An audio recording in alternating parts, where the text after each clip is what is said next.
Right, here we have a beautiful day today, down at a place called Lake Hayes in Queenstown. This is a preview on the Toyota Alphard. This is the 3.5 litre V6 6-speed transmission. It's a Japanese import. It's a 2012. So this vehicle, as you can see, comes with xenon headlights. It's got the nice sort of like bold grille, Aero down with spotlights. Also has the little mirror on the front there for looking at the front of the car. Comes with 18-inch standard wheels, I believe, with a low profile tyre. This one has complimentary roof racks for carrying snowboards or whatever you want to carry. Also on the back we've had a tow bar fitted to this one, for pulling a trailer or putting your bikes on the back for doing mountain biking. Other features on the outside, it's got the monsoons as well, which are a nice touch. Now we'll go into the inside of the vehicle. So this vehicle comes with 2 remotes. You can open both the side doors and the boot, and also the obviously unlock the car. So we can just push a button here, push the button first, and you get the side door opening, which is nice little feature to have, and also the left hand side door. Just hold that on there and we can open that one. Also for somebody at the supermarket, mums that want to put in their gear and have got their hands full with a child on a supermarket trolley, you've also got the power gate as well. While we're here, just have a look inside. We've got the rear seats just folded up at the moment, so we've got a fair bit of room in there for luggage space. And as you can see inside the vehicle, we have the 2 seats. This is a 7-seat configuration, so you can't turn this into a double bed. The previous model I had, you could it was 8-seater and you could fold it all into a double bed, which was quite handy. But this is a bit more luxury. These are full leather seats. Just having a quick look in here.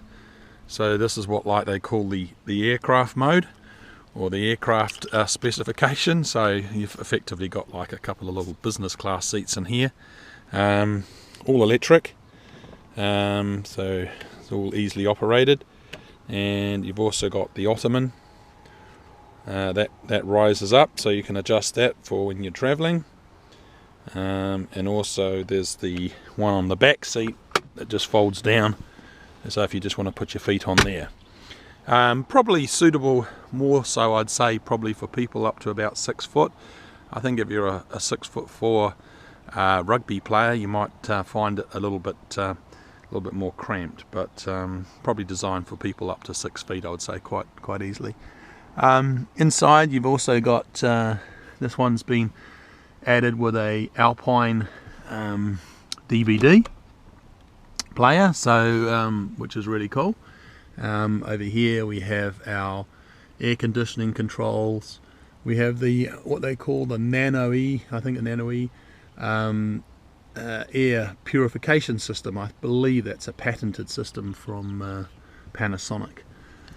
But that's installed in the car, so it gets rid of any odours. Also puts, I think, positive energy charge. I'm not sure what the full description is at. Probably best to Google it. This one also comes with, as you can see, curtains. Beautiful leather.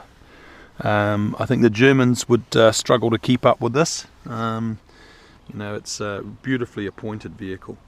Also just little features like at the back here, I don't know if you can see it, there's some blue LEDs, so when you've got the doors open at night down a road, you can see the doors are open. It's quite cool. Just again, to shut it, you just shut the door. Same with the tailgate. You can either use the remote or you can just push that button there. And best thing to do is not try and force it. Some people, you shouldn't go against electric motors. So just coming around here, Same again, just shutting there. Right, so now if we just take a look inside, this is actually a little bit dirty because yesterday we took it up to Cardrona. So one very nice feature of this vehicle, which is quite rare, is actually a four-wheel drive version, so that is actually selectable. So most of the time I just drive it in the two-wheel drive mode, and then when we hit some rough surface or snow or anything, we just click it into four-wheel drive mode. So it gives you that enhanced benefit, especially in a place like Queenstown, because of the snow conditions we get down here. So absolutely perfect for this location. So just looking in here, hope you can see this okay. Down here we have obviously the light dim for the cluster, the odometer trip, you have two A and B. There you have the traction control, you also have room lighting at the back, and also the parking feature, which gives you sensors rear and back. This is the nano purifying air system. AFS, that's a automatic lighting system that will angle the lights to when you're going down a country road and it's bendy, it will angle the lights for you. Eco mode, putting it in eco mode basically just smooth the drive, doesn't it's just nice smooth economical way to drive, so actually does quite well on the MPG.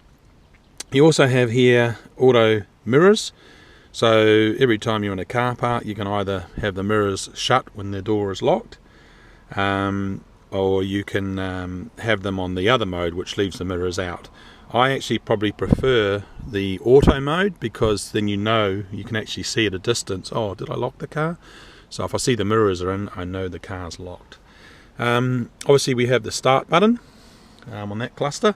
So if we move over now to the other side, I'll just get in. We've got a bit of sunlight there, which is lovely to see. And here we have a mode. So that's regarding to the stereo. And we also have display, which will give you the litres per kilometre, and also give you temperature and other settings.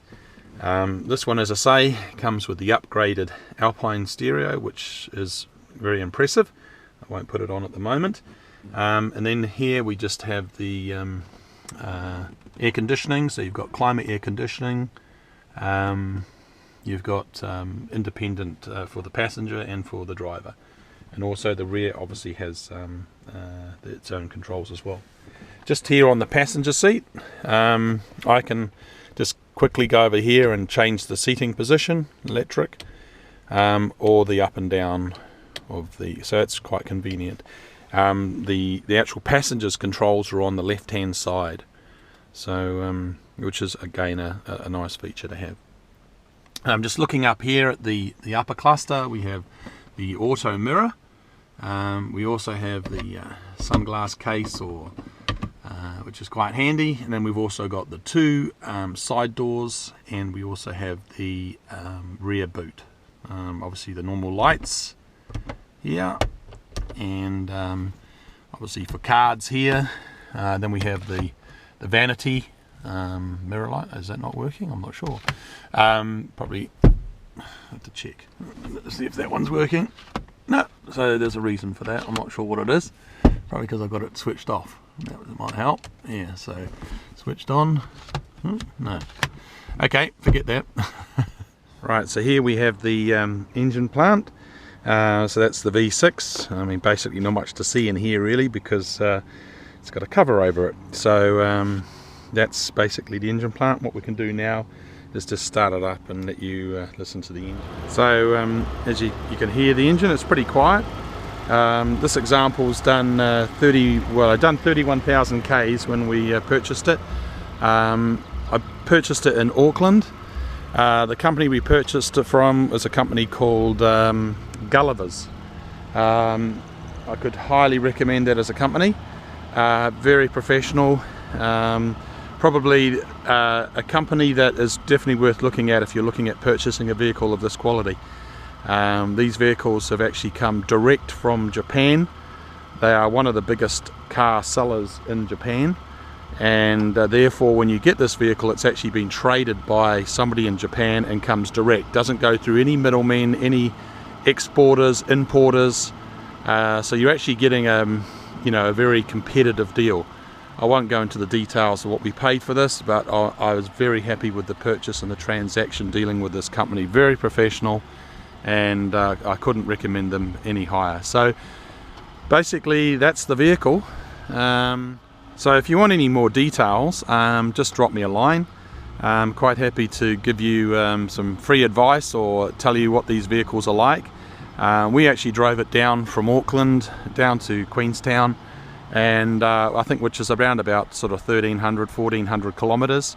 Absolutely very impressed with the vehicle. It has actually got cruise control, and what I found was putting it on cruise control on some of those long straights just alleviates the stress of breaking the speed limit. So I just generally tend to set it on according to the GPS, not the speedo, because most cars have a speedo error. So often find, when you set it at 110, you're actually only doing about 106. So according to the speedo, I was doing 108 when we were actually really doing like 104. So tend to set it at that on the open roads, and that avoids the nasty little tickets that the New Zealand police like giving you. So hey, you can actually hear the stereo. I don't know. I can't be. I've got to be careful. They'll be done for copyright. But so always been a bit of a music fan. So if you do get a chance, try and get the one with the upgraded stereo option. Great vehicle. I couldn't talk more highly about it. I've had a number of SUVs and four-wheel drives. And as a functional vehicle, I find it absolutely perfect for what we want. Okay, thanks a lot. Have a good day, whatever you're doing, and that's David out.